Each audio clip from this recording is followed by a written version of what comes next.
ఓం యుక్తాహార వికారాయ వివిక్తస్థలవాసినే మలయాళయతీంద్రాయ బ్రహ్మనిష్ఠాయ తే నమః. ఓం కృష్ణం కమలపత్రాక్షం పుణ్యశ్రవణకీర్తనం వాసుదేవం జగద్యోనిం నౌమి నారాయణం హరిం. ఓం సర్వమంగళమాంగళ్యే శివే సర్వార్థసాధికే శరణ్యే త్రయంబకే గౌరీ నారాయణి నమోస్తుతే.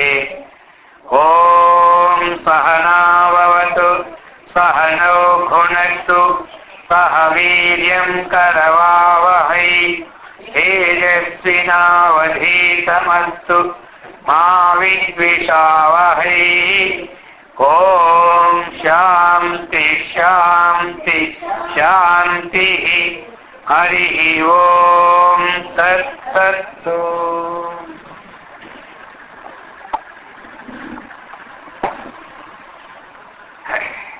భస్మాభిషేకా మహితకరా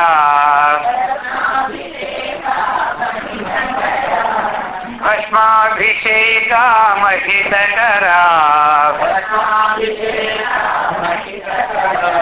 హస్తవిభూషితా సుందరా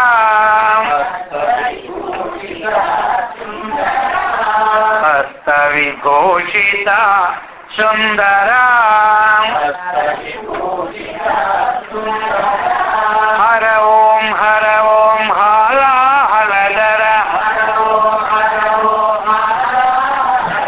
హర ఓం హే శివశంకర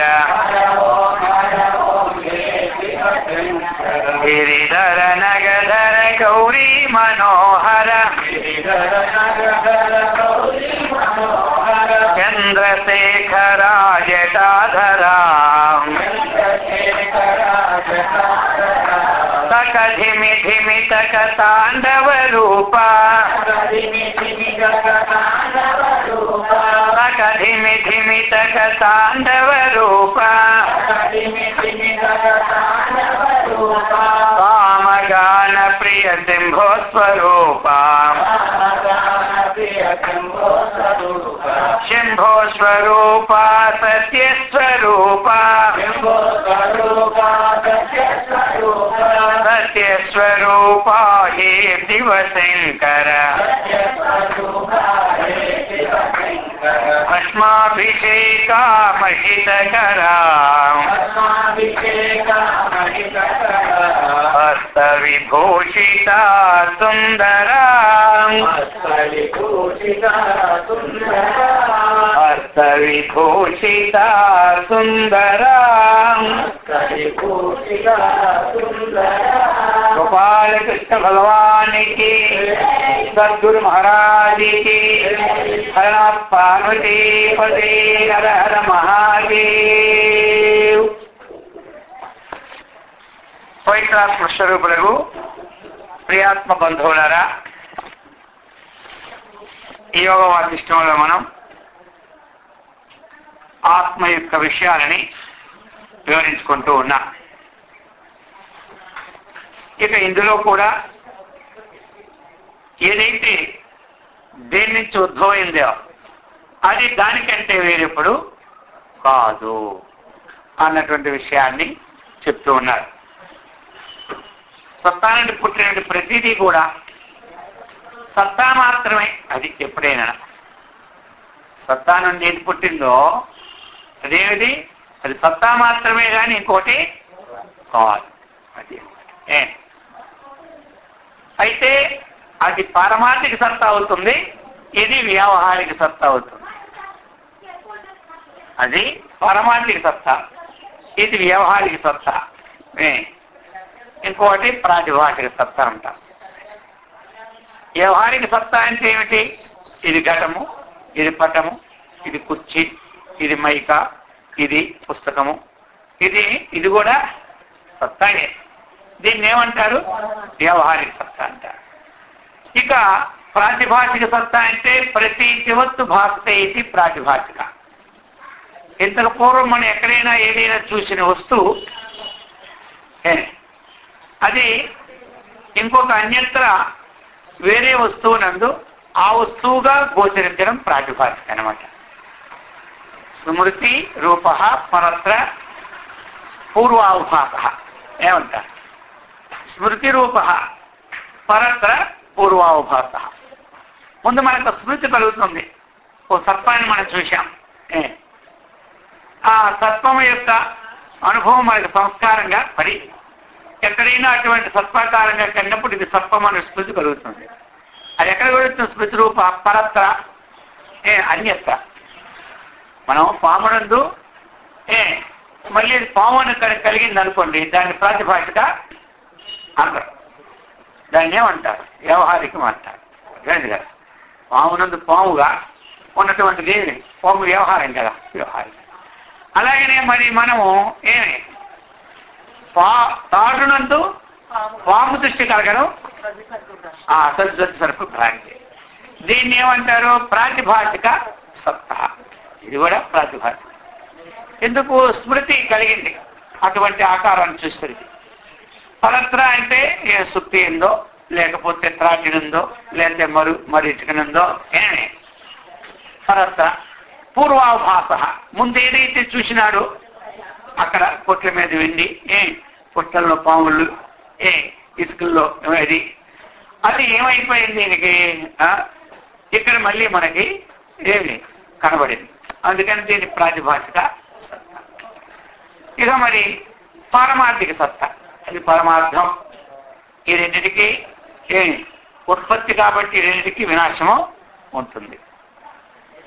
ఉత్పత్తి కాబట్టి లయము దీనికి ఉంటుంది. కానీ పారమార్థిక సత్తా అనేది ఎల్లప్పుడూ ఉంటుంది.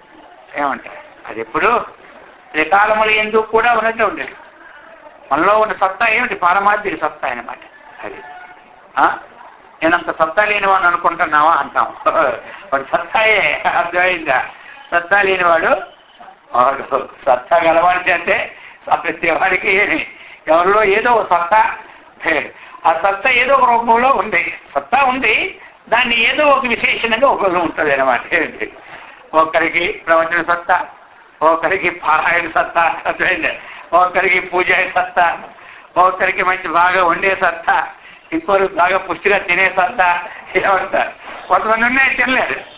ఎంతైనా ఈ ప్రకారంగా ఆ సత్తా ఏది నిర్వహణ ఉంటూనే ఉంటుంది అన్నమాట. అందుకు చెప్తున్నారనమాట ఈ ప్రకారముగా సత్తా మాత్రేణ చిత్తస్య బోధశ్చిత్తేంద్రియాదిషు ఆలోక సత్తా మాత్రేణ వ్యవహార క్రియేష్వివా. ఏదైతే మనకి ఆ చిత్తము ఇంద్రియము ఈ కర్ణాలకు అనుభూతమైనటువంటి సాక్షి చైతన్యం ఉందో అది ఏమిటది? సాక్షి చైతన్యం అనేది దాని యొక్క బోధే మనం చెప్పుకుంటున్నది. ఏదైతే ఉందో సాక్షిగా ఉన్న చైతన్యం, దాని యొక్క బోధ అంటే దాని యొక్క జ్ఞానం. కాబట్టి మరి ఈ జ్ఞానం కూడా దేని వల్ల కలుగుతుంది? ఆ చైతన్య సత్తా వల్లే కలుగుతుంది. జ్ఞానం కూడా దేని వల్ల కలుగుతుంది? మనకి ఆ చైతన్య సత్తా వల్లనే కలుగుతున్నాయి అన్నమాట. కాబట్టి ఈ కార్యము ఈ యొక్క వ్యవహారములు ఇవన్నీ కూడా ఎవరి వల్ల ప్రకాశిస్తున్నాయంటే చైతన్యం యొక్క సత్తా మాత్రం చేతనే ప్రకాశింపచ్చింది, భాషిస్తున్నాయి అని అనమాట చెప్తున్నారు. ఈ ప్రకారముగా మనకి ప్రాణాపాన వ్యానోదాన సమాన వాయువులు ఉన్నాయి. అర్థమైంది కదా? వాయువు ఒక్కటే మనకి వృత్తిభేదాత్ పంచదా భవతి అంటే ఒక్కొక్కటి ఆ సత్తా కంటే ఇది అతిరిక్తము కాదు, సత్తా ఎన్నట్లు అనిశ్చితమై ఉన్నది అన్నటువంటి విషయాన్ని తీసుకొస్తున్నారనమాట. అది అనమాట. కాబట్టి మనకి ఈ వాయువులు మనకి ఇవన్నీ కూడా ఎట్లాగైతే ఒక ఫ్యాక్టరీ మనము ప్రారంభోత్సవం చేయకముందు ఎక్కడ ఏ వస్తువు ఉన్నాడో ఆ వస్తువులన్నీ ఫిట్టింగ్ చేస్తాం. మొట్టమొదట ఫిట్టింగ్ చేస్తాం. ఆ ఫిట్టింగ్ అన్ని చేసిన తర్వాత ఏది లేకపోయినా అది పనికిరాదు. మనం పూర్తిగా సెట్ చేసి ఫిట్టింగ్ చేయకుండా దానికి కరెంటు ప్రవేశించామనుకోండి, అది ఏదో ఒక లోపం దాంట్లో ఉంటుంది. ఆ ఫ్యాక్టరీ దేనికైతే పెట్టాడో ఆ తత్ఫలం మాత్రం లభించదు. పూర్తిగా లభించకపోయేసరికి వాడు ఇందులో ఏ లోపం ఉందని మళ్ళీ చూస్తూనే ఉంటుంటారు. ఆ ప్రకారముగా మనకిప్పుడు ఫ్యాక్టరీ అంతా ఫిట్టింగ్ అయిపోయినంత ఏముండాలి తిప్పడానికి కరెంటు దాన్ని నడపడం ఉండాలి. అలాగే మొట్టమొదటి మనకి ఇవన్నీ కూడా ఏమి ఫిట్టింగ్ అయిపోయినాయి. అర్థమైందా? ఇందులో ఏదైతే మనకు కావాలో అవన్నీ పంచ ప్రాణాలు, ఆ పంచ ప్రాణాలు కొన్ని స్థానాలు గోరకాలు అన్నీ అయిపోయాయి. ఇవన్నీ అయిపోయిన తర్వాత ఇందులో మనకి ఏమిటి ఓ చైతన్యం ఉందనుకోండి. అప్పుడు ఆ చైతన్యం యొక్క సత్తా అన్నిట్లోనూ ఉంటుంది. అయింది కదా? చైతన్యం యొక్క సత్తా ప్రతి దాంట్లోనూ ఉంటుంది అన్నమాట. ప్రాణవాయు కానీ ఉంది, అపానవాయువు, వ్యానవాయువు, ఉదానవాయువు, సమానవాయువు, ఏ వాయువైనా దాని యొక్క ఈ సత్తా ప్రపూరితము చక్కగా ఉన్నప్పుడే అది మనకి పని చేస్తుందన్నమాట. అది అయితే ఇక్కడ ఇంకోటి ఉంది, మరి సత్తా ఉంటుంది, ఆ పరికరం బాగలేకపోతే అప్పుడు పనిచేయదు. ఇది ఏది బాగలేదో ఆ పరికరం పనిచేయదు, తగిన పరికరాలన్నీ పనిచేస్తున్నాయి. కాబట్టి పరికరాలు ఉన్నా సత్తా లేనిదే ఏది పనిచేయదు అనమాట. సత్తా స్ఫూర్తి చేతనే అన్నీ మనకి పనిచేస్తున్నాయి అన్నమాట. ఆ ప్రకారముగా ఈ గోళ చక్షుడు కానీ ఇంద్రియాలు కానీ ఇవన్నీ మనకి అయితే పనులు వేరే ఉంటాయి. ప్రాణం ఏం చేస్తుంది? మనకి ఉచ్ఛ్వాసాన్ని నిశ్వాసాన్ని కలుగు చేస్తుంది ప్రాణవాయువు. సరేనా? మరి అపానవాయువు ఏం చేస్తుంది మనకి? ఈ ప్రాణవాయువుని పైకి పోకుండా కిందికి పోకుండా దాన్ని మధ్యలో ఉంటూ దానిపైన అపానవాయువు ద్వారా ఏదైతే పెరిగి పంపాలి మల మొత్తాన్ని అది పంపుతూ ఉంటుంటారు. అర్థమైంది కదా? అలాగనే మరి వ్యానవాయువు ఏం చేస్తుంది? వ్యాన సర్వ శరీరగ, శరీరం అంతటా వ్యాపిస్తుంది. ఏమిటి? వ్యానవాయువు శరీరం అంతటా వ్యాపిస్తుంది. వ్యాపించి మరి అది ఏం చేస్తుంది? అన్ని రక్తనాళాల్లోనికి కూడా ఏదేది ఎట్లా తీసుకెళ్లాలో అదంతా ఈ విధంగా ప్రాణం, అపానం, వ్యానం, ఉదానం. ఉదానం ఏంటి చేస్తుంది? అది మరి ఈ పైకి ఏదైతే తీసివేసేయాలో అవన్నీ సమానం ఎక్కడ ఉంటుంది? నాభి, అది సమానవాయువు. సమానవాయువు అనేది నాభి, సమాన నాభిస్థానం. ఇది ఉంటుంది నాభిస్థానము, ఇది రెండింటికి కనెక్షన్ చేస్తుంది అనమాట. అర్థమైంది కదా? సమానవాయువే ప్రాణవాయువు పైకి పోకుండా ఇది కింద పోకుండా అపానవాయువు కాదు, సమానవాయువు. సమాన నాయుడు ఉండి జంక్షన్ అది రెడీ వస్తుంది. ఈ పనులు చేస్తున్నాయి. ఎందుకు అంటే ఈ యంత్ర నిర్మాణం ఎట్లా జరగాలనే సంకల్పంలో నిర్మాణం చేసినాడు.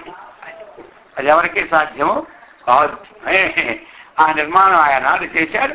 ఇప్పుడు డాక్టర్లు ఈ నిర్మాణాలన్నీ కూడా ఇది ఎలా పనిచేయాలో ఇది చూస్తూ ఉన్నారనమాట.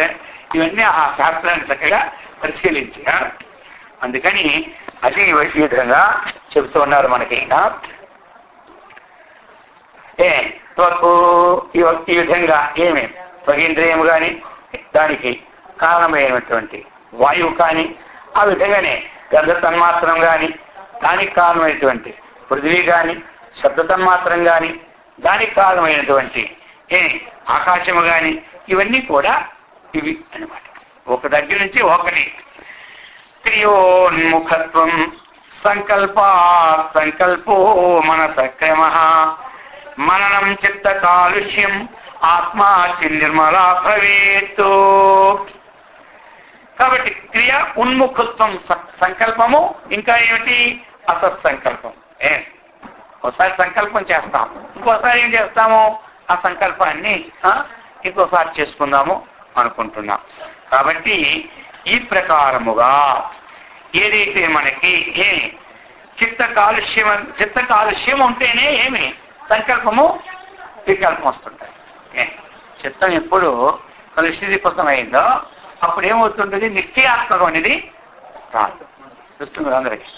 చిత్తం ఎప్పుడైతే పరిస్థితికృతం ఉంటారో ఏదైనా ఒక నిశ్చయాన్ని తీసుకోవచ్చు. అంతవరకు సంకల్పం చేస్తుంది, వికల్పం చేస్తుంది. అయితే మరి ఇందులో నిశ్చయం తీసుకున్నా యథార్థమైన నిశ్చయం రాదు. చిత్తంలో మలదోషం ఉన్నప్పుడు ఈ నిశ్చయం చేసిన ఏమవుతుంది, యథార్థమైన నిశ్చయము రాదు, అయథార్థమైన నిశ్చయము వస్తూ ఉంది అన్నమాట. మీరు అనుకుంటారు ఇది నిశ్చయం చేస్తే బాగుండేమో అనుకుంటారు. ఆ నిశ్చయంలో యథార్థమా అయథార్థమా అన్నటువంటి విచారణ లేదు కదా. విచారణ మరి కాలుష్యం ఉన్నందువల్ల విచారణ పట్టదు. అది అక్కడ. అందుకని ఈ ప్రకారముగా చెప్తున్నారు. చిత్త కాలుష్యము ఈ విధంగా. ఇక ఈ మనోవృత్తులకు సాక్షి స్వరూపం ఏమిటి అంటే ఏం చెప్పుకోవాలి, చైతన్యమే. ఇంకోటి అంటే అది చెడు సంకల్పమా మంచి సంకల్పమా అన్నటువంటిది సాక్షి. అక్కడ ఏమి ఇది కావాలి, ఇది వద్దు, ఇది చేయాలని చెప్పదు. మెయిన్గా సాక్షి అన్నటువంటి వాడు సాక్షిగానే ఉంటాడు.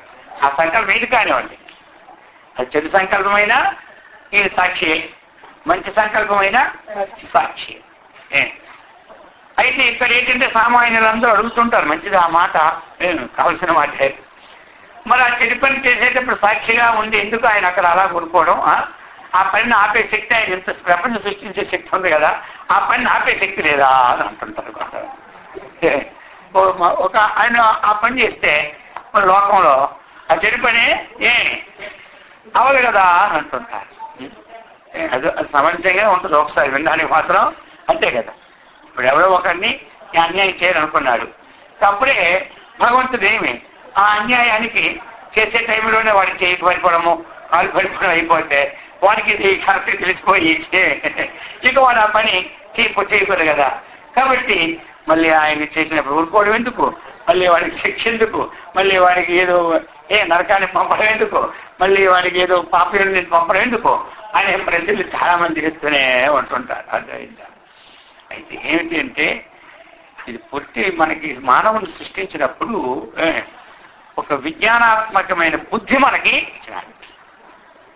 అయిందా? అందుకని ఈ బుద్ధి ద్వారా విషయాన్ని చక్కగా తెలుసుకుంటారు అన్నటువంటి ఇదనమాట.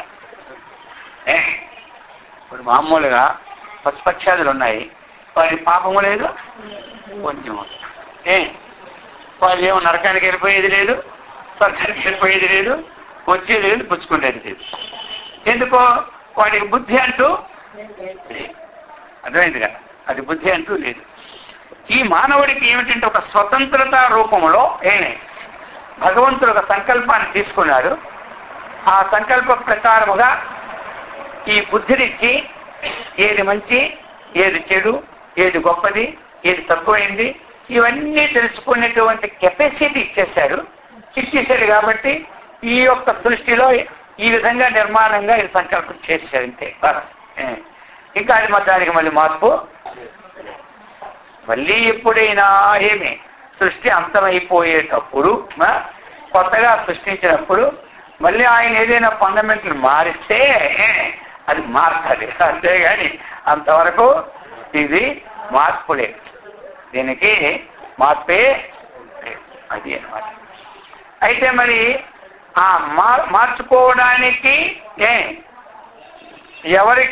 ఎవరి దగ్గర యంత్రము వారి దగ్గరే ఉంది, మన దగ్గర ఏమంటారు, మన దగ్గరే ఉంది. అయితే మరి యంత్రము ఉన్నా కొన్ని మనం మార్చుకోలేకపోతున్నాం. అర్థమైంది కదా. కొన్ని అంటే ఎందుకు అంటే ఇది స్వభావ సిద్ధముగా ఏది మార్చుకోలేకపోతున్నామో అటువంటి గుణముతో దీనికి అభ్యాసము పూర్వజన్మాభ్యాసంతో వచ్చేస్తుంది మనకి. ఇప్పుడు పూర్వజన్మాభ్యాసంతో మనకి వస్తూ ఉంది. వస్తువుని చేత ఏమైపోతుంది, ఇప్పుడు మనకు తెలుసు ఈ పని చేయకూడదు, ఈ పని చేయాలి, ఇది తినకూడదు, ఇది తినాలి, ఇది త్రాగకూడదు, ఇది త్రాగాలి అని ఇప్పుడు మనకు ఉంది.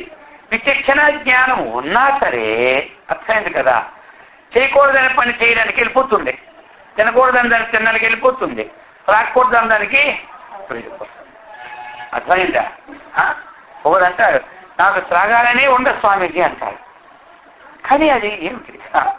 ఇక నలుగురు రమ్మన్నప్పుడు పోవడం ఆ పని తప్పలేదంటాడు. అర్థమైందా? ఏమయ్యా అయితే దీనివల్ల నష్టం కదా శరీరానికి, తర్వాత ఇంట్లో ఇబ్బంది కదా, నేను అదే అనుకుంటున్నాను. కానీ ఏమి అది అందుకే చెప్పారు ఆయన కూడా, బలాదివ నియోజిత కామయేష క్రోధయేష రజోగుణ సముద్భవ మహాశనో మహాపాప్మ విద్యేన విహోయినం. దానికన్నా ముందు శ్లోకంలో కూడా చెప్పారు కదా. అర్జున ప్రశ్న ఏంటి? అధకేన ప్రయుక్తోయం పాపం చరతి పురుష అనిచ్ఛిన్నపి పాష్ణేయ బలాదివ నియోజిత.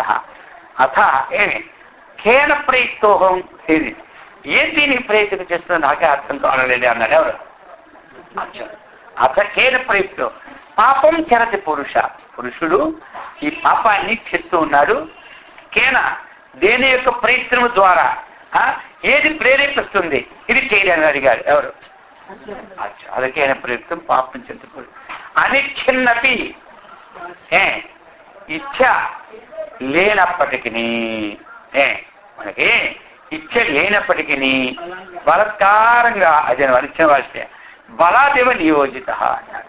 అర్థమైందా? బలత్కారంగా దాన్ని నియోజింపు చేస్తుంది ఏమిటి అన్నాడు. అందుకు ఆయన చెప్పినాడు కామయేష క్రోధయేష రజో గుణ సముద్భవ మహాశనో మహాపాప్మ విద్యేనమిక వైరినం. చెప్పారా? ఏం చెప్పారు? కామయేష క్రోధయేష రజోగుణ సముద్భవ, రజోగుణము నుండి పుట్టినటువంటి కామము క్రోధం ఇది అనమాట. అర్థమైందా? ఇది రజోగుణం నుంచి ఉద్భవించినట్టు, ఇది సత్వగుణం కాదు, ఇది రజోగుణం. రజోగుణం నుండి ఉద్భవించిన కామయేష క్రోధ రజోగుణ సముద్భవ. ఇది ఏం చేస్తుంది? మనకి ఈ జన్మలో ఈ జ్ఞానం కలుగుతున్నప్పటికీ పూర్వజన్మాభ్యాసముతో అనుభవించినటువంటి విషయ వాసన ఆ సంబంధము ఈ యొక్క అంతఃకరణాన్ని పట్టి ఉంది కాబట్టి, అర్థమైందా? పట్టి ఉంది కాబట్టి అది బలాదేవ నియోజిత, దాని పవరు ఎక్కువ ఉంటుంది. అది బలత్కారముగా తీసుకెళ్ళి పెడుతూ ఉంది మనకి. అర్థమైంది కదా అందరికి ఇప్పుడు? అది బలాదేవి అంటే బలత్కారంగా తీసుకెళ్ళి. అందుకని మహాశన మహాపాప్మ ఇక వైరినం విద్ధి. ఇది మహా అశన, ఎంత తిన్నా ఎంత దీనికి వేసినా ఏ తృప్తి చేద్దాం. అందుకే మహా అశన అన్నాడు. గొప్ప ఆకలి కలదిది, ఇది ఎలాంటిది? గొప్ప ఆకలి కలదని మరి సామాన్యమైనది కాదు. మహా అశన మహాశన మహాపాప్మ. అర్థమైందే? ఇది చాలా పాపభూయిష్టమైనటువంటిది. కాబట్టి ఇక ఈ లోకములో శత్రువైనటువంటిదని ఎరుంగము అన్నాడు. అయిందా? అందుకని ఇది మనము ఎన్నైనా ఆ అంతఃకరణములో అంటుకున్నటువంటిది దానిని ప్రయత్నపూర్వకంగానే తీసుకోవాలి. ఎన్నే అన్నారు? ప్రయత్నం లేనిదే బ్రహ్మాది ఋషులకు కూడా పోదు చెప్పేసినారు. ప్రయత్నం లేనిదే బ్రహ్మదేవుడికి కూడా పోదు. బ్రహ్మదేవుడికు ప్రయత్నం చేసే పోగొట్టుకున్నాడు. ఆయన మళ్ళాగే మొదట్లో పడ్డాడు. అర్థమైంది కదా? ఏదో ఒక అహంకారానికి అర్థమైంది. తర్వాత ప్రయత్నం చేసి అయింది కదా. అందుకని ప్రయత్న పనులమే మనం ఉండాలి. ఉండాలి ప్రయత్న పనులే ఉండాలి. ప్రయత్నము కలిగితేనే మనకి ఏదైనా సాధించగలం, ఏదైనా వాసన తీసుకోగలం.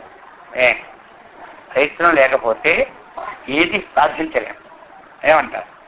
ప్రయత్నం లేకపోతే ఏదైనా ఒక వస్తువు, ఇప్పుడు మన ఇంట్లో ఉంది చెత్త, ఎన్నాళ్ళు మనం చూసిన అలాగే ఉంటుంది కదా. ఆ చెత్త తీయాలన్నా మన ప్రయత్నం ఉండాలి.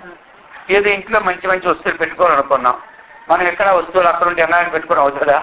చెప్పండి. అది ఎన్ని రోజులు అవ్వదు. అదేం చేయాలి? మనం అక్కడికి వెళ్ళి ఆ వస్తువులు తెచ్చుకోవాలా, పెట్టుకోవాలి. చుట్టూ పూడకుండా అంటే బాగుంటుంది అనుకుంటాం. అయితే ప్రయత్నం లేకుండా వస్తాయి అవి బాగుంటాయి. అందుకు లోపల ఉన్నది బయట తీయాలన్నా, బయట ఉన్నది లోపల వేయాలన్నా ప్రయత్నం ఉండాలి. దానంతటా అదే వస్తుంది అనుకుంటే కాదు. నాకు ఏదో ఉంది, ఎప్పుడు పోతే పోనీలే, నేను ప్రయత్నం మాత్రం చేయను అంటే ఎప్పుడు పోవాలంటే అంతేలే, ఏమంటారు, ఎన్ని జన్మలైనా అది పోతుంది అన్నటువంటిది మనకి అని చేతి చెప్పారనమాట.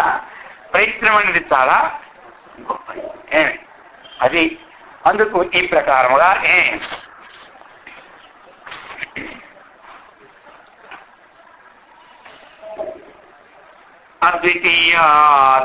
అద్వితీయా దధానేదం వికారాదివర్జితం నాస్తమేతి నచోదేతి స్పందతే నో నవర్ధతే.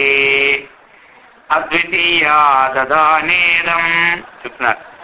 అద్వితీయం, అద్వితీయం అంటే ఏమిటి? పరమాత్మ. అర్థమైంది కదా. అద్వైతమన్నా అద్వితీయమన్నా ఒక్కటే. ఇక్కడ అద్వితీయము అన్నా రెండవది లేనిదే, అద్వైతం అన్నా రెండవది లేనిదే. అందుకని అద్వితీయమన్నా అద్వైతమన్నా ఏమిటి మనకి? పరమాత్మ. అద్వైతం అన్నాను. అద్వైమన్నా అంటే మళ్ళీ అద్వైతం కదా పదాల్లో అద్వితీయమన్నా అద్వయమన్నా అద్వైతమన్నా ఈ రెండుకి అర్థాలు మాత్రం ఒక్కటే అని చెప్తున్నామట. ఈ ప్రకారముగా అద్వితీయ అది ఏం చేసింది? దధన్ దధాతి అంటే ఏమిటి? ఇక్కడ మనకి ఆ అద్వితీయమైనటువంటి ఈ చైతన్యం ఉంది కదా, ఇది వికారాదివర్జితం.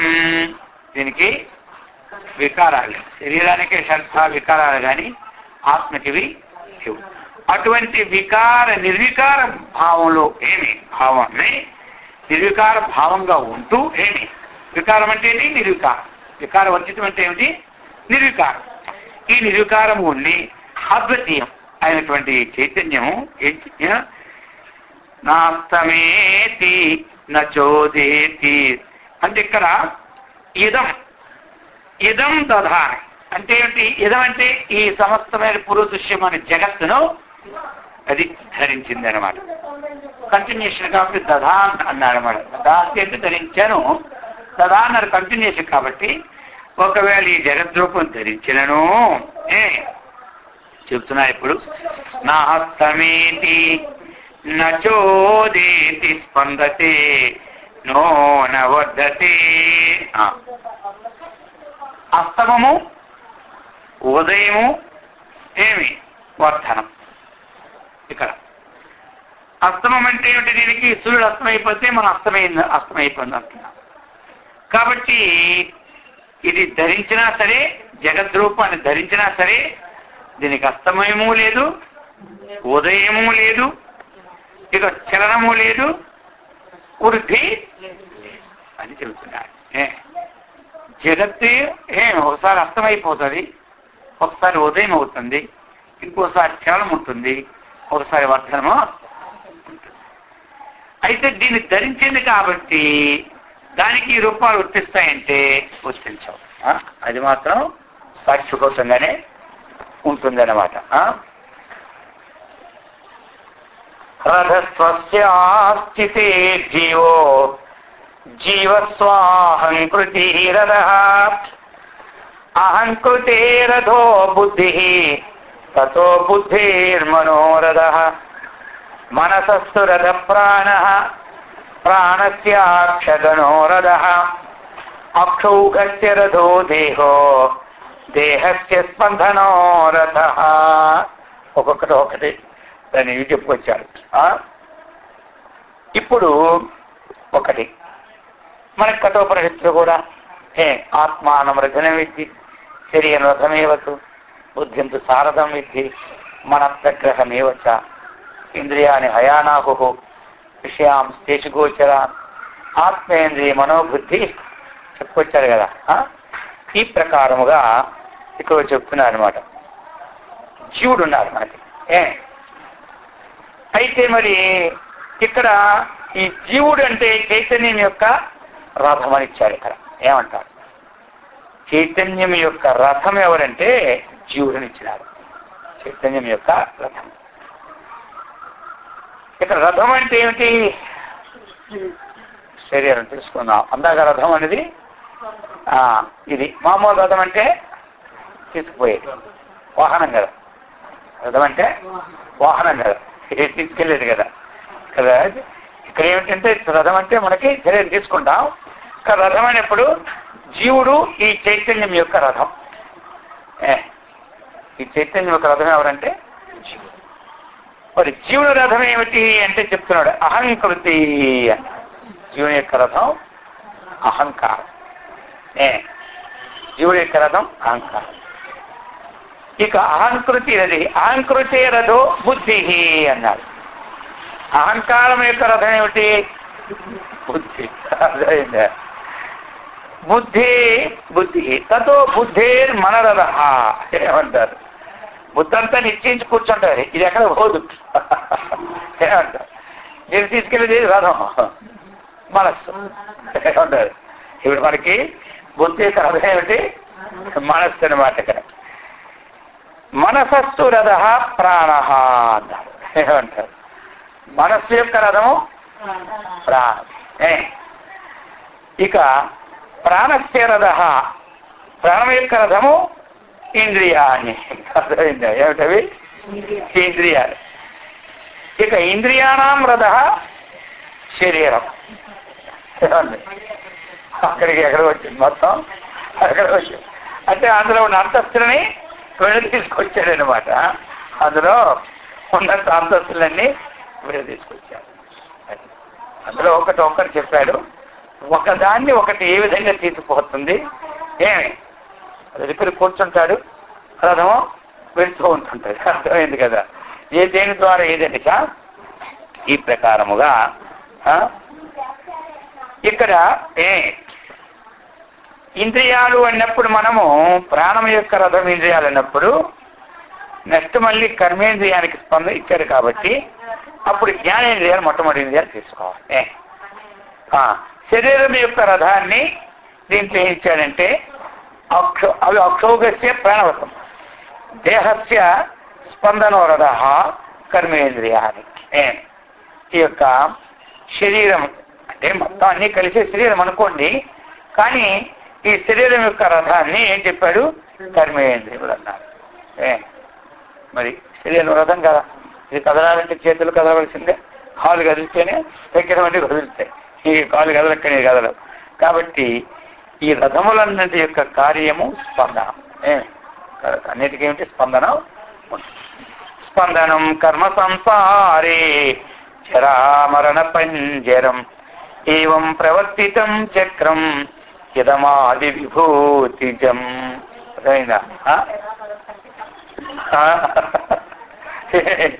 అది చెప్తున్నాడు. ఇప్పుడు మనకి ఇవన్నీ స్పందనం కర్మ సంసారే జరామరణ పంజరం ఏమంటారు?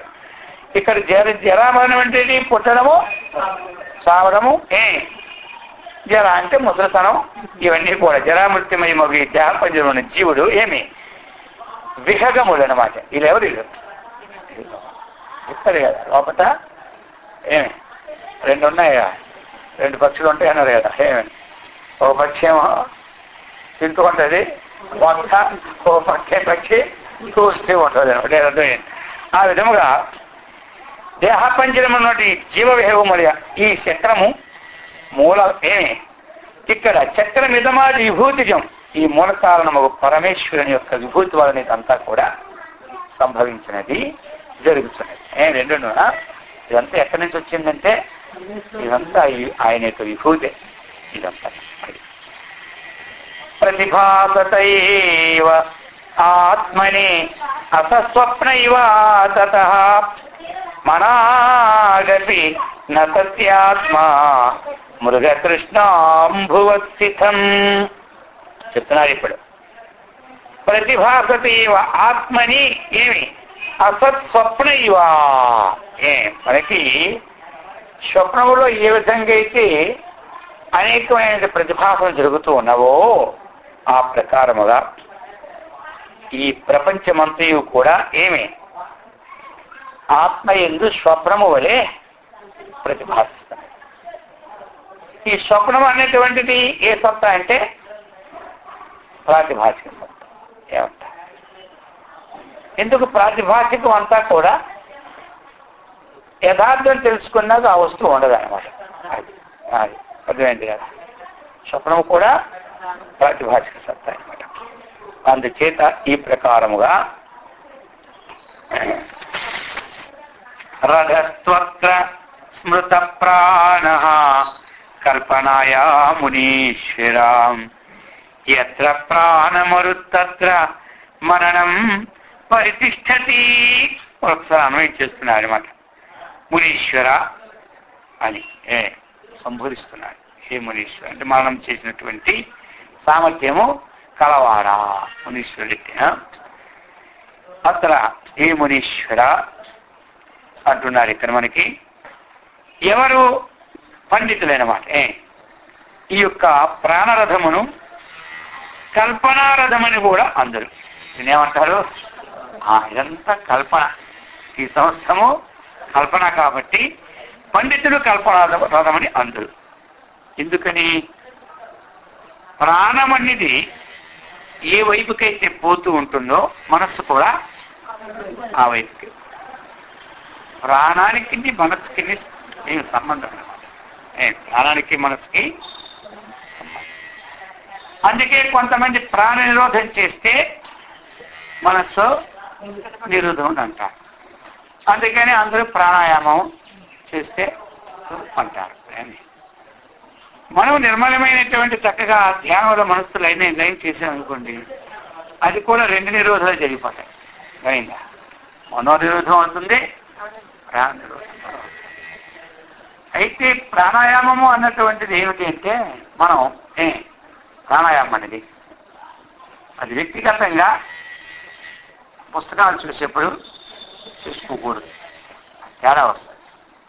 దాన్ని ప్రాణాయామం చేసుకోవడానికి ఎవరైనా ఒక సాధకుడైన గురువు దగ్గర ముందే అభ్యర్థి నేర్చుకోవాలి. అట్లా ప్రాణాయామంలో నాడీ శుద్ధి అనేది అది అందరూ చేసుకోవచ్చు.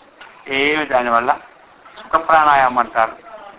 మనం ఎడముక్కులో గాలి తీయడం, కుడిముక్కులో వదలడం, మళ్ళీ కుడిముక్కులో గాలి తీయడం, ఎడముక్కులో వదలడం. అర్థమైందా? ఇది మనకి ఎడముక్కులో గాలి తీయడం, కుడిముక్కులో వదలడం, మళ్ళీ కుడిముక్కులో గాలి తీయడం, ఎడముక్కులో వదలడం. ఇది ప్రమాదం లేదు. అర్థమైందా? ఇది రోజు 10 సార్లు చేసుకోండి, 18 సార్లు. ఎంతవరకు గాలి శక్తం పీల్చడం మనకి ఎప్పుడు వద్దనుకుంటే అప్పుడు వదిలి. కానీ ఆ ప్రాణాయామం ఉంది కదా, అది మాత్రం ఏమవుతుంది? అది గబాన్ని మర్చిపోయాం అనుకో, ఉన్నది కాస్త ఊడిపోతుంది అనమాట. లేకపోతే అది మళ్ళీ ఎక్కడ లోపలి పక్క పోయేది కూడిపోతే మళ్ళీ పిచ్చి పడేస్తుంది అనమాట. అదే దాన్ని ఒక పద్ధతిగా నేర్చుకున్న తర్వాతే గురువుగారి దగ్గర నేర్చుకొని దాన్ని చేసుకోవాలి. కుంభకం అంటారు. అందుకని ఈ దేశకు పూర్వకాలకి ఎప్పుడు తప్పలే. కుంభకం చేసామంటే అది ఎన్ని మాత్రలు చేసుకోవాలి, ఈ విధంగా చేసుకోవాలి, ఎంతకాలం ఉండాలని 1 నెల 2 నెలల అభ్యాసం అయిన తర్వాత వ్యక్తిగతంగా చేసుకోవాలి. ఏమంటారు? కాబట్టి ఈ నాడీ శుద్ధి మనం చేస్తే ఇది కూడా వాయువు మన మూలాధారం వరకు పోయి అక్కడి నుంచి మళ్ళీ కదిలొచ్చి ఆస్కారాలను బయటకు వస్తాయి. దీనివల్ల కూడా నాడులన్నీ స్పందన కలుగుతాయి. ఎక్కడైనా నాడులు రక్త ప్రసరణ ఆగిపోతే మనం నాడీ శుద్ధి రోజు చేస్తూ ఉంటుంటే ఆ నాడులకి స్పందన కలుగుతుంది అనమాట. అందుకనే ఆ యొక్క దాంట్లో సుఖ ప్రాణాయామం అనే పేరు పెట్టారు కొంతమంది. ఇది కూడా ఒక్కొక్కటి ఒక్కొక్క ప్రాణాయామం చెప్పుకోవచ్చు అన్నారు దగ్గర. రేచక ప్రాణాయామం, పూరక ప్రాణాయామం, కుంభక ప్రాణాయామం, అది కుంభకం. కాబట్టి మనం ఎక్కువగా చేసుకోవడం అది అభ్యాసంలో చేసుకోండి, వద్దాలే. అర్థమైంది కదా? పూర్వం ఎవరికి అభ్యాసం ఉంటుందో వారు చేసుకోవచ్చు, దోషమేమీ లేదు. కాబట్టి ఆ అభ్యాసం లేని వాళ్ళు పుస్తకాలు చూసి మాత్రం చేయకూడదు. అది అనమాట. అలాగే మలయాళ స్వాములు ఉన్నప్పుడు ఒక ఆయన చేశారు ఈ పుస్తకాలు. ఆయనకి ఈ కంపనం అనే జబ్బు వచ్చేసింది. దానికి ఏదో పేరు ఉంటుంది, కంపన కంపన ధాతు నుంచి కంపనం అనేది జబ్బు వచ్చేసింది. ఇక ఆ జబ్బు ఎప్పుడైతే వచ్చిందో ఎవరికి, అతని, అప్పుడు అతను మలయాళ స్వామి దగ్గరికి వచ్చాడు. అప్పుడు దగ్గర అయిపోయింది, నేను చూసి చేశాను, అది ఏ విధంగా ఎలా ఉందో నాకు, ఇది ఇప్పుడు వణుకు జబ్బు వచ్చేసిందంటే అప్పుడు స్వామివారు ఆయనకు కూర్చుని పెట్టి వారం రోజులు ఇక్కడ ఉండమని చెప్పి అప్పుడు ఏదేదో దానికి తల మీద రుద్దమని ఇది చేయడం అది చేయడం చేసి అప్పుడు 10 రోజులు వేసరికి ఆయనకి 10-15 రోజులు ఉన్నారు అక్కడ. ఉన్న తర్వాత అది కుదిరింది అనమాట. అందుకని ప్రాణాయామం అనేది ఉత్తితి రావాలి. ఉత్తితి వస్తే ఉత్తమం అంటారు, అర్థమైంది కదా. అది కొంతమందికి ఏమి చెమట్లు వస్తే మధ్యమని, కంపనం వస్తే అధమని అని ఈ ప్రకారంగా ప్రాణాయామంలో చెప్పుకొచ్చారా. అందుకని మనము అంతవరకు లేకుండా ప్రస్తుతం నాడీ శుద్ధి చేసుకొని పోతూ ఉంటుంటే సరిపోతుంటుంది అనమాట. ఈ ప్రకారముగా ప్రాణవాయువు ఇది అనమాట.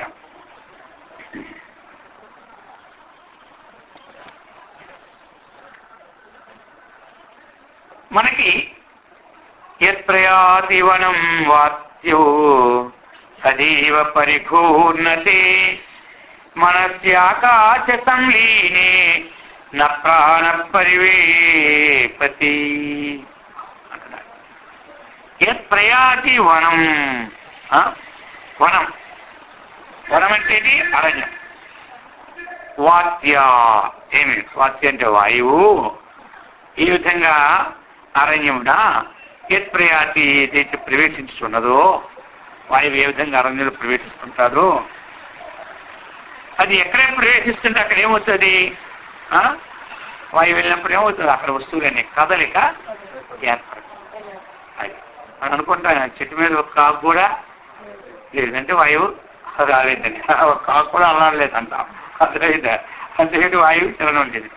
ఆ ప్రకారముగా ప్రవేశంలో అచ్చట కదలిక కలుగుతున్నదే. అది మనస్సు ఆకాశే సమిలీనే న ప్రాణ పరివేపతి.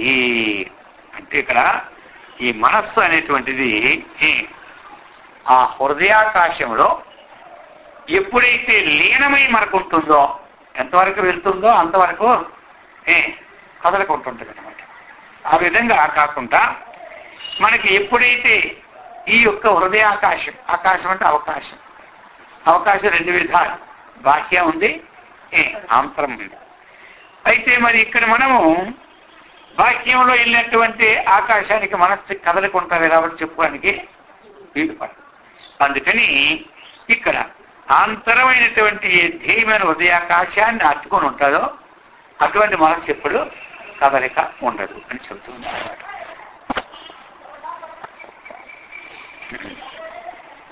యత్ర యత్రానుసరతి రథః తత్రైవ సారథిః ప్రాణ సంప్రేరితం చిత్తం యాతి దేశాంతరేక్షణాత్.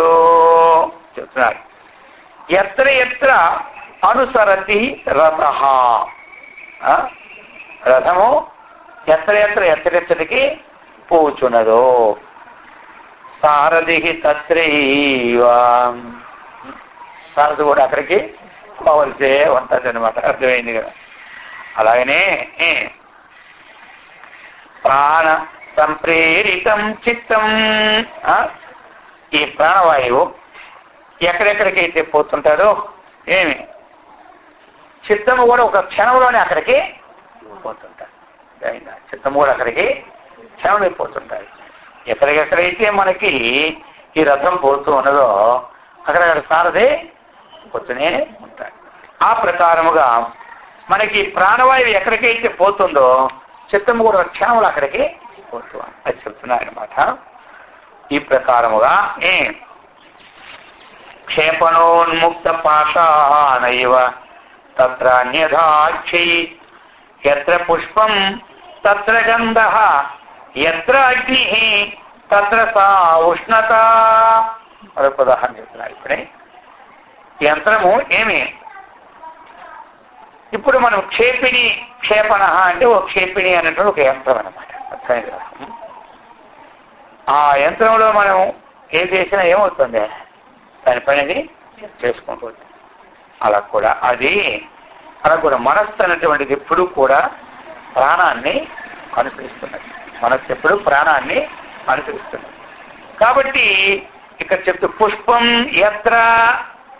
ఎక్కడైతే పుష్పం ఉన్న చోట ఏముంటుంది, గంధ, సుగంధం ఉంటూనే ఉంది. ఒక ఉదాహరణ ద్వారా ఎక్కడ ప్రాణం ఉంటుందో అక్కడ మనస్సు ఉంటుంది అని చెప్పడానికి, ఎక్కడ పుష్పం ఉంటుందో అక్కడ గంధం ఉంటుంది, ఎక్కడ అగ్ని ఉంటుందో అక్కడ ఉష్ణత్వం ఉంటుంది, ఎక్కడ ప్రాణవాయువు ఉంటుందో అక్కడ మనస్సు ఉంటుందని చెప్పడానికి ఆ ఉదాహరణ మనకి ఇచ్చారనమాట. అలాంటివి 2-3 ఉదాహరణ ఇస్తున్నారు. ఎత్ర ప్రాణ మరుధ్యాతి ఎత్ర ఇందు తత్ర తచ్చివి సంవిత్తి పవన స్పందాన్నాడి సంస్పర్శనచ్చ సహా. ఇంకొక ఉదాహరణ ఏంటంటే, దానికి 4-5 ఉదాహరణలు ఇస్తుంటే ఆ మనస్సు ప్రాణవాయువుకి ఉన్నటువంటి సంబంధము గట్టిపడుతుంది. ఇంకేమీ లేదు. ఒకే పని పట్టి అనేక సార్లు ఆ పని చేయడానికి అనేక విధాలుగా చెప్తూ ఉంటుంటే ఆ పనిలో ఆయనకి చక్కగా చాకచక్యకరానికి అవకాశం ఉంటుంది. ఆ విధంగా చంద్రుడు ఎక్కడుంటే అక్కడ ఏముంటుంది, చల్లగా. చంద్రుడి దగ్గర చల్లగా ఉంటుంది అన్నమాట. అది ఆ ప్రకారముగా ప్రాణవాయువు ఉన్న చేత మనస్సు ఉంటుంది. అది ఒక ఉదాహరణ. ఇక ఈ వాయువు యొక్క ప్రాణవాయువు యొక్క ఆ చలనం వల్లనే మనకి ఈ యొక్క పంచ జ్ఞానేంద్రియముడి యొక్క జ్ఞానము కలుగుతున్నదని కలిగిస్తున్నది అన్నమాట. ఈ వాయువు ఏమి సంస్పర్శ నశ్య సహా. ఈ శరీరం అంతటా ఉన్నటువంటి అన్నం అయితే ఉంది మనకి, అన్నరసము అదంతా వ్యాపించేసింది ఏమిటి, వాయువు. కాబట్టి ఈ వాయువే ఏం చేస్తుంది, నాడులన్నిటినీ కూడా ఏం చేస్తుంది, మనకి స్పందింప చేస్తుంది. అందుచేత మనకున్న నాడులన్నీ కూడా శుద్ధి కావాలంటే దాని నాడీ శుద్ధిని పేరు పెడతారు. అర్థమైందా? సుఖ ప్రాణాయామం నాడీ శుద్ధి, నాడు శుద్ధి అవుతున్నాయని ఈ ప్రకారముగా చెప్తూ ఉన్నారు మనకి. సంవిత్తి స్ఫారత చిత్తం మనస్తత్ప్రాణకోటరే సర్వత్ర విద్యతే సంవితు వ్యోమ సచ్చా జరాజరే. చెప్తున్నా, సంవిత్తు స్ఫారత చిత్తం. సమిత్ అంటే ఏమిటి, జ్ఞానం. సమిత్ అంటే జ్ఞానం. కాబట్టి చిత్తము ఏమి, మనః. ఈ చిత్తం ఏమైంది, మనకి దేని చేత చిత్తం నిలబడింది అంటే చెప్తున్నారు అనమాట. చిత్తము దేని చేత నిలబడింది మనకి, మనస్సు చేతనే చిత్తం. అంటే అంతఃకరణం ఒకటే తీసుకోండి, ఆ అంతఃకరణం చేత ఏమి చిత్తము. ఇదేమి, ఇందులో మనకి లింగ అని ఒక పదం ఇచ్చాడు. అంటే ఏమిటి, లింగ శరీరాత్మకమైనటువంటి ఈ యొక్క ఇది లోపల ఉన్నది ఏమిటిది, లింగ శరీరం అంటే సూక్ష్మ శరీరం. ఈ శరీరమునందు ఏమి మనకి లింగ శరీరం అన్నటువంటి స్పందన కలుగుతుంది. లింగ శరీరంలో మనకు కొన్ని ఏమున్నాయి, లింగ శరీరం మొత్తం 17 ఉన్నాయి, అంతే కదా. నిన్న కూడా చెప్పుకున్నాను. లింగ శరీరం జ్ఞానేంద్రియాలు 5, కర్మేంద్రియాలు 5, పంచ ప్రాణములు, మనస్సు, బుద్ధి. ఇది అన్నమాట. ఈ లింగ శరీరంలో వాయువు అంటూ ఉంది. సరే, వాయువుని 5 విధాలుగా తీసుకున్నాం మనం. లింగ శరీరంలో వాయువు మనకు ఉన్నదన్నమాట. కాబట్టి ఇది ఈ యొక్క ఈ చిత్తము ఏమి ఈ మనస్సు చేత ఏది నిర్మింపడిందో తర్వాత లింగ శరీరత్వము అంటే లింగ శరీరాత్మకము, లింగ శరీరంతో కూడినటువంటిది. మరి ఈ రెండు లింగ శరీరం లోపట ఉంది. ఈ లింగ శరీరము అన్నటువంటిది ప్రకాశం చేస్తున్నది ఏమిటి అంటే మనకి అంతఃకరణంలో లింగ శరీరం. అంతఃకరణ ధర్మానికి అక్కడ ఉండేది. దీన్ని ప్రకాశింపచేసేది ఏమిటి? చైతన్యం. ఈ చైతన్యము అంతటా వ్యాపించింది. ఈ లింగ శరీరాన్ని వ్యాపకం చేసే చైతన్యం యొక్క ఛాయ. చైతన్యం అంతటా మొత్తం ఉంది. ఈ లింగ శరీరం అనండి ఆ చైతన్యం యొక్క ఛాయ పడినప్పుడు ఏమవుతుంది? స్పందన. అది కలుగుతుంది. అప్పుడే దీన్ని ఏమన్నారు? నేను పడితే దీన్నే జీవాత్మ అంటారు, దాన్నే చిదాభాసుడు అంటారు, దాన్నే లింగ శరీరాత్మకం అంటాం. ఆ ప్రకరణాన్ని బట్టి మనము అది తెలుసుకోవాలి. అర్థమైంది కదా? కాబట్టి ఈ అంతటా నిండి ఉన్నటువంటి పరమాత్మ ఒక్కొక్క దగ్గర ఒక్కొక్క విధముగా స్పందన కలిగినప్పుడు దాని యొక్క పేర్లు కూడా ఒక్కొక్క విధంగా ఉంటాయంటున్నారు. ఈ ప్రకారంగా మనకి అనేక విధములుగా ఇందులో మనకి ఇస్తూ ఉన్నారన్నమాట. పుర్యష్టకే చిత్పరమా శ్వేమునే ప్రతిబింబతి ఆదర్శయేవ ప్రతిమా దృశ్యతే నోపలాదిషు మనః పుర్యష్టకం విద్ధి సర్వకార్యైకకారణం తదైవ భేదైః కథితం అన్యైః శ్వాసయ కల్పితైః. ఇక్కడ పుర్యష్టకే చిత్పరమా శ్వే మునే ప్రతిబింబతి. మనకి ప్రతిబింబం అనేది ఎక్కడ పడుతుంది? మామూలుగా మనం పైన ఆదర్శం అర్థం అందే ప్రతిబింబం. ఆదర్శం అంటే అర్థం. మనకి ప్రతిబింబం బాధ్యంలో ఎక్కడ పడుతుంది? అర్థమనందే ప్రతిబింబం పడుతుంది. అది వస్తువు కానీ మన ముఖం కానీ ఏది చూపెడితే దానికి ప్రతిబింబము అర్థమనే పడుతుంది. ఆ అర్థము కూడా రాత్రి చీకటి ఆరిపోయి చీకట్లో అర్థము దాని ప్రతిబింబం ఉందా? అందులో ప్రతిబింబం ఆడదు. కాబట్టి హే ఋషి, ఈ ప్రకారముగా అంటే ఆ మనస్సు యొక్క విషయాన్ని చెబుతున్నాడు అన్నమాట. ఈ ప్రకారముగా మనకి అనేకమైన పనులు చేస్తూ ఉన్నాం. తెల్లవారు నుంచి సాయంకాలం వరకు నిత్య కర్మలు చేసుకుంటున్నాం. మనకు అవసరం వచ్చిన శారీరక దైనందిన కర్మలు చేసుకుంటున్నాం, నైమితిక కర్మలు చేసుకుంటున్నాం, ఇవన్నీ చేసుకుంటున్నాం.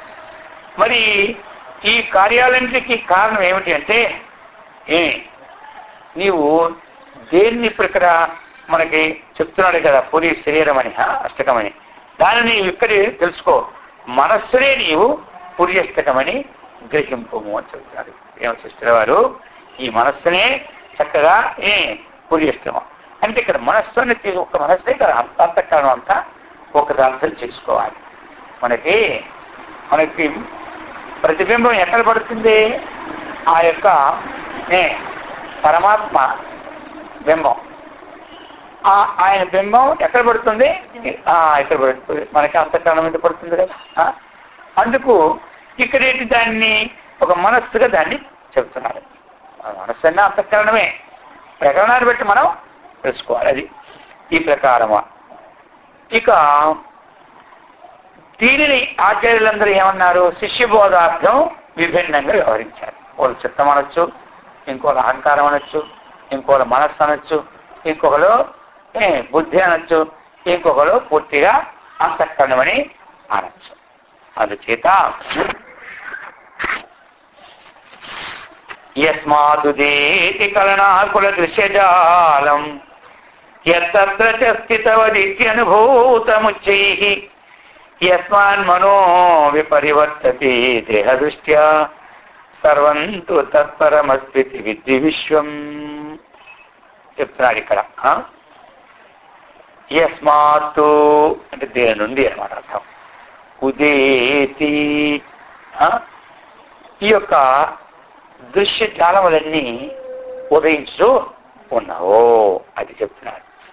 ఆ ప్రకారముగా ఉదయించినవన్నీ కూడా ప్రకాశమానము అవుతున్నావో ఆ ప్రకారముగా దేని ఎందు ఇదంతా లయముగుతున్నదో మొత్తం అంతా చెప్పిస్తున్నారు. మన ఇది తైత్తిరీయ ఉపనిషత్తు వాక్యాన్ని అనమాట. ఈ ప్రకారముగా ఆ పరమ వస్తువు యొక్క విశేషమే గాని అన్యమైనటువంటిది నీవు భావించకు అని చెప్తున్నాడు. మనకి ఇంతవరకు కూడా ఎందుకు అంటే అతడు అంతా విన్నాడు. చివరికి ఆ ఆత్మతత్వమునందు బలం రావాలి. ఆత్మతత్వనందు బలం రావాలి. ఆయన మళ్ళీ ఆత్మతత్వ విచారణ చేసుకునేటప్పుడు ఈ శబ్ద స్పర్శాదులు కానీ ఈ రూపరసగంధాదులు ఇవన్నీ ఉన్నాయి కదా, మరి ఇవన్నీ కూడా మరి ఆ ఆత్మ చైతన్య సత్తా కంటే భిన్నమా లేకపోతే విభిన్నమా, ఈ మనస్సు అంతఃకరణము దాని మట్టుకు అదే పనిచేస్తుందా లేక కారకులు ఉన్నారా, మళ్ళీ ఈ సందేహాలన్నీ కూడా ఆయనకు ఉదయించుకుంటా ఆ చైతన్య సత్తా యొక్క స్ఫూర్తి వలనే ఇవన్నీ కూడా కదులుతున్నాయి. కాబట్టి ఈ ప్రపంచ సృష్టి త్రయములకు అదే కారణబద్ధం కాబట్టి చైతన్య సత్తా అని చక్కగా తెలుసుకోవడమని చెబుతూ ఉన్నాడు. కాబట్టి అందరూ కూడా సత్కర్మనిష్ఠులై, భగవద్భక్తులై, ఆత్మజ్ఞాన సంపన్నులై, బ్రహ్మానందముతో విరాజున్నట్లు ఆ గురుదేవుడు శ్రీకృష్ణ పరమాత్మ అందరికీ సదా రక్షించుగాక. ఓం సహనావతు సహనౌ భునక్తు సహ వీర్యం కరవావహై తేజస్వినావధీతమస్తు మా విద్విషావహై. ఓం శాంతి శాంతి శాంతి. శంభో శివ శివ శివ శివ శివ శివ శంభో శివ శివ శివ శివ శివ శివ శంభో శివ శివ శివ శివ శివ శివ. నారాయణ నారాయణ నారాయణ. హరి ఓం. ఓం దైవమతము ప్రతిష్ఠితమగునుగా